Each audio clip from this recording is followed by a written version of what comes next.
I knew my daughter-in-law was sleeping with my husband, but I didn't stop her. Instead, I served her lemon cake and asked if she wanted more wine. That's the part most people can't understand. Why didn't I scream or throw her out or confront my husband with shaking fists and tears in my eyes? But at 64, you learn something about storms. The most dangerous ones don't start with thunder. They start with silence. My name is Naen Morrison, and I live alone now in the family estate just outside Charleston. A wide wraparound porch, creaking pine floors, and a rose garden planted by my grandmother in 1932. For 42 years, I shared that house with Douglas, my husband. And for 35, we raised our only son, Caleb, beneath its sloping roof. I used to think it was a house built on love. Now I know better. The knock came just after noon. Sierra stood there, Veronica's older sister, pale, eyes swollen. She clutched her handbag like it might float her out of what she was about to say. "None," she whispered. I didn't know who else to tell. I invited her in, poured sweet tea like any proper southern hostess, and waited. "I saw them," she said finally. "Douglas and Veronica. Together. At a hotel. It's been going on for months." I didn't flinch. I just folded my hands and asked, "Does Veronica know you're here?" Sierra shook her head. She'd kill me if she knew. I nodded slowly. "Good." Then I looked out at the blooming roses, calm as a Sunday sermon, and said, "Some games require patience, and I've been patient a long, long time. If this story already sounds unbelievable, stick with me till the end, and tell me in the comments what city are you watching from. I'd love to know how far calm vengeance travels." Looking back, the signs had been there for months. Subtle like hairline cracks in fine china, easy to miss if you weren't paying attention. But I was always paying attention. Douglas started wearing cologne again, not the kind I used to buy him for birthdays. Something sharper, expensive, and far too youthful for a man pushing 70. He stopped remembering things too. Not important things, not at first. Just small details. What I wore to Caleb's college graduation. The name of the gardener who'd trimmed our hedges for 20 years. Then he forgot our anniversary. He claimed work was hectic, that the firm was downsizing and he was picking up the slack. I let him talk, let him lie. My job wasn't to catch him in the act. It was to watch the story unfold. Caleb, bless him, was blind to it all. He's an executive now, always flying, always in meetings, chasing the next milestone. He didn't see the way Veronica's affection had cooled, how she laughed less and dressed like she was auditioning for a different life. He didn't see the glances exchanged across Sunday dinners. But I did. I watched Douglas come home each night, hanging his coat with exaggerated routine, kissing my cheek like it was an obligation etched into muscle memory.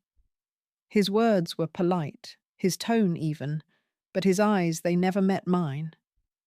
He thought he was playing the part of the loyal husband, but he overacted every line. And as I sat in my armchair listening to his footsteps echo down the hall, I realized something with startling clarity. I knew I was watching a man trying too hard to act like a husband, and I was done being his audience. Sunday dinner, a tradition in our house. Roast chicken green beans with bacon lemon pie for dessert. I'd been cooking that exact meal for 42 years. But that evening, everything tasted like theatre. Veronica arrived early, her heels too high for comfort perfume clouding the doorway before she even stepped inside. The scent stopped me cold. It was the same one I'd found on Douglas's shirt collar last Tuesday. Now it clung to her like a declaration. "None," she said with a wide smile. "You look wonderful." Her eyes scanned the dining room like a realtor eyeing a property. This place always feels so cozy. I handed her a glass of wine and motioned to the table. As we sat, she crossed her legs neatly and leaned in with a tone meant to sound intimate. "I've been thinking about you and Douglas lately," she said, swirling her wine. "You two seem distant. I'm worried about you, honestly." I tilted my head, feigning curiosity. Worried. "Whatever for?" Well, she continued, lowering her voice like we were conspiring. "Sometimes couples grow apart. It's natural. And after so many years, maybe it's time you both thought about what would really make you happy." I let the silence stretch, then nodded slowly. You think we should divorce? She hesitated, caught off guard by my directness. Oh, I wouldn't say that. I just, I want what's best for everyone. I smiled gently as if touched by her concern. But inside I could see it all clearly now. The games, the manipulation, the slow push towards separation. She wasn't worried about my happiness. She was laying claim to my house. Piece by smiling piece. I didn't go to the lawyer Douglas and I had used for years. That man played golf with him every Saturday and probably already had instructions on how to handle me gently. I needed someone sharper, unentangled. That's how I found Patricia Chen. Her office sat in a modest brick building downtown, no marble floors, no pretentious receptionist. Just a brass nameplate and a woman with eyes that missed nothing. She listened without interrupting as I laid out the bare bones, a crumbling marriage, a cheating husband, a daughter-in-law playing house in my kitchen. When I finished, Patricia folded her hands. Before we discuss division of assets, tell me, do you own your home jointly? I reached into my bag and pulled out a thin envelope.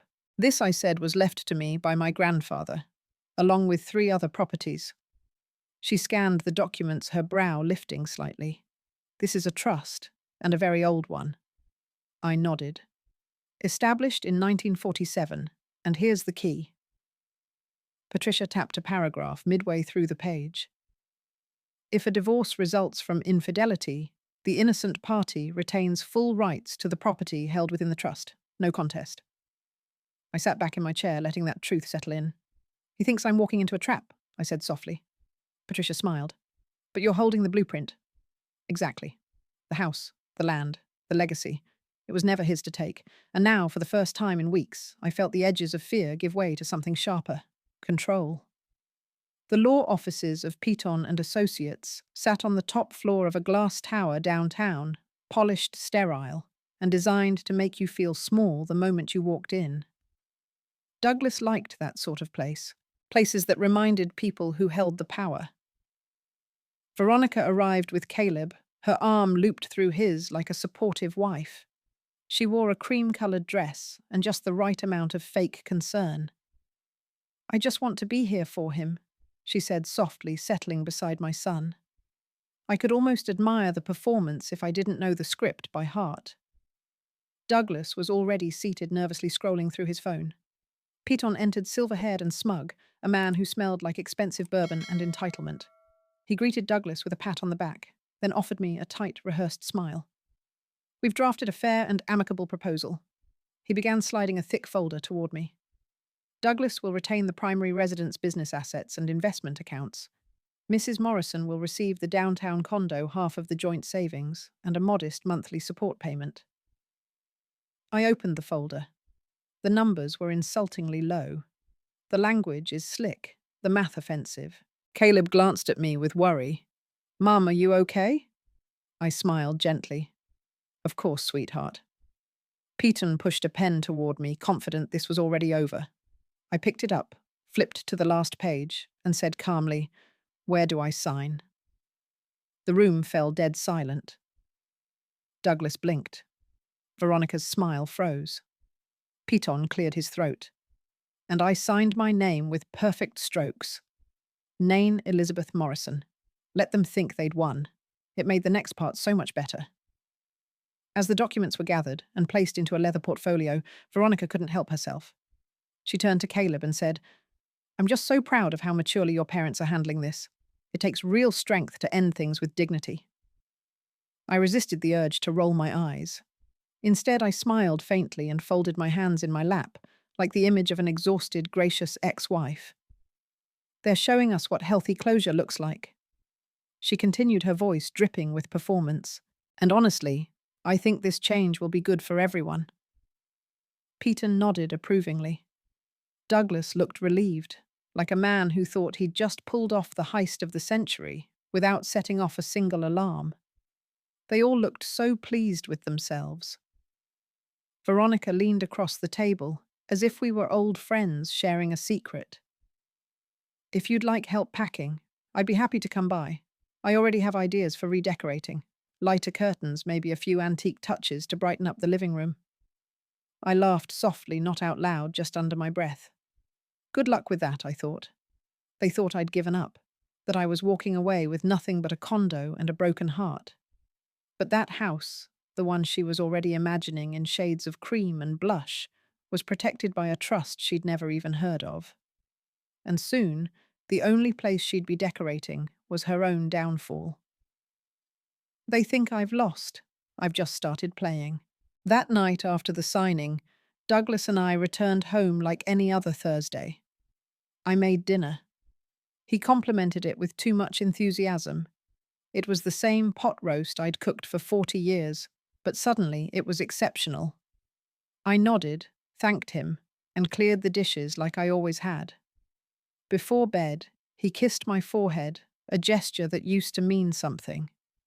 Now it felt like theatre, a well-rehearsed finale to a play he thought had ended. But I knew better. The curtain hadn't dropped. It was only intermission. 3 days later, I heard tires screech into the driveway. Caleb's car. He didn't knock. He burst through the door like he'd been holding in a scream for miles. His face was pale, mouth-tight hands trembling. "Mum," he gasped. "She's been lying to me. Veronica, she's been lying this whole time." I guided him to the couch, heart pounding, though my face stayed calm. I saw the messages he whispered. Hundreds of them. Her and Dad. Plans. Jokes. She laughed about using me. He looked at me like a child again. Hurt. Disoriented. Grasping for something solid. "She used me, Mum," he said again. "For money. For proximity. And Dad, he played along. I didn't say I told you so. I didn't say anything. I just reached for his hand and held it. Because when the world falls apart, you don't need answers. You need someone who already knew it was broken and stayed anyway." I let Caleb sit with the weight of what he'd just uncovered. The betrayal, the lies, the cruel mockery behind his back. When his breathing steadied, I poured us both a cup of tea and sat across from him at the kitchen table. "There's something I need to tell you," I said gently, and then I laid it out every piece. Sierra's visit, the perfume, the lemon cake, the trust documents from my grandfather, the quiet meetings with Patricia Chen, the clause about infidelity, the strategy I'd been building while playing the part of the naive, heartbroken wife. Caleb didn't interrupt. He just stared eyes wide, as if seeing me for the first time, not as his mother, but as something far more dangerous, a woman who had waited, and watched, and planned. When I finished, he sat back slowly, the silence between us stretching like thread. "I had no idea you were so strategic," he finally said. I smiled just a little. "You're my son. You deserve to know I never stop protecting you even when it hurts." He looked down at his tea, then back at me. "You didn't just protect me, Mum. You saved me. From wasting my life on someone who only saw me as a stepping stone." Outside, the roses were beginning to wilt in the autumn chill. But inside this house, something was blooming. Not revenge. Not yet. Something stronger. Understanding. And maybe alliance. A week after Caleb and I had that conversation, he returned to the house with a manila folder in one hand and Sierra by his side. His face was set, jaw tight. Sierra looked pale, but steady, like someone who'd finally decided to stop looking away. "We found something," he said, laying the folder on the table. Inside were copies of documents pulled from a lockbox in Veronica's closet. At first glance, it looked like paperwork, boring, harmless. But one page made my breath stop cold. It was a life insurance policy. On me. Signed 6 months ago, with Veronica listed as the sole beneficiary. I picked it up, slowly scanning the forged signature at the bottom. "I never signed this," I said flatly. Caleb nodded. "We already called the insurance company. They confirmed it. The signature doesn't match their records. She forged it." Detective Mateo Salas had already been looking into potential financial fraud. Now, with this new evidence, the case widened. Fast. Sierra added, "There's more. Emails she sent to a private investigator. She hired someone months ago to research your assets, your daily habits, even your prescriptions. The air in the kitchen turned thick. Veronica hadn't just been scheming to take my house. She had been studying me, tracking me, like prey. Salas opened a new file that same day, fraud, identity theft, and possible intent to harm. And suddenly this wasn't just about betrayal. It was about survival and justice. Detective Salas didn't waste time. The moment he saw the forged insurance policy, he expanded the investigation. Fraud, identity theft, potential conspiracy. But then Sierra said something that turned everything darker. There's one more thing. About my Aunt Eleanor. I looked up sharply. Eleanor had passed 2 years earlier. Sudden heart failure, they said. She'd always been frail on multiple medications. But Sierra's voice dropped to a whisper, and I felt a chill before she even finished. Veronica was helping her with her pills, living with her at the time. And afterward, she inherited everything Eleanor's house, her savings, even a rare coin collection that went missing after the funeral. Salas nodded slowly, already scribbling in his notebook. Has anyone ever reviewed the death as suspicious? No, Sierra whispered. Everyone believed it was natural. But after what we found in her closet, there it was, more files. Emails Veronica sent to the same private investigator, this time asking about Eleanor's medications, dosage effects, how long digitalis would take to leave the bloodstream. One file included Eleanor's pill schedule, in Veronica's handwriting. Salas didn't hesitate. We'll need to request a toxicology review and possibly an exhumation. If we find anything, we move forward with homicide charges. For the first time, the word murder wasn't just an awful thought whispered in the dark. It was a possibility backed by paper trails, by motive, by greed. Veronica hadn't just been scheming her way into my house. She might have already gotten away with killing someone to do it. Until now. The kitchen smelled like cinnamon and roasted turkey. The same kitchen where I once poured wine for a woman plotting my erasure. But this Thanksgiving, there was laughter. Real laughter. Caleb basted the bird while Sierra chopped pecans for the pie. I set the table with my mother's china, the kind we used to save for guests who smiled through their lies. Now it was for my family, the kind that tells the truth. Just as I was lighting the last candle, a knock came. Detective Salas stood at the door, his face unreadable. I didn't want to interrupt your holiday, he said, but I thought you'd want to hear this in person. We gathered in the living room, quiet but braced. Veronica Hull has been formally charged with insurance fraud, identity theft, and attempted financial exploitation. The DA is reviewing evidence for first-degree murder regarding Eleanor Hull.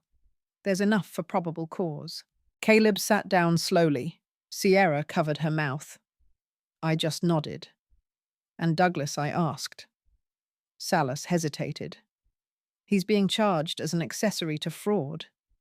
If he cooperates, he may avoid prison, but he's facing civil penalties either way. Caleb looked at me like he didn't understand how I was still standing. Mum, how are you so calm? I looked out the window at the oak tree Douglas and I planted when Caleb was born. Because I already made peace with the truth, I said softly, and now justice is just catching up. Later that night, after everyone had gone home and the last candle had flickered out, I walked upstairs to my bedroom and opened the old jewelry box tucked inside my nightstand. There it was, my wedding ring. A simple gold band worn smooth from decades of dishes, gardening, and holding a man's hand, who I thought would never let go. Inside the band was etched, forever and always. But forever ends when someone chooses betrayal, and always becomes a ghost when loyalty dies. I held the ring up to the light for a moment. Then I placed it back in the box, not with bitterness, but with peace. That chapter had closed, and I had written the ending. The condo from the divorce settlement, the one they thought was a consolation prize, is being renovated now. I'm turning it into a small transitional home for women recovering from divorce and betrayal. A quiet place to land when everything else has fallen apart. They thought they gave me crumbs. I built a table. And next spring, in the same garden where my grandparents were married 80 years ago, Caleb and Sierra will say their vows. Not just because they fell in love, but because they learned what love is not. There's healing in that. There's hope in that.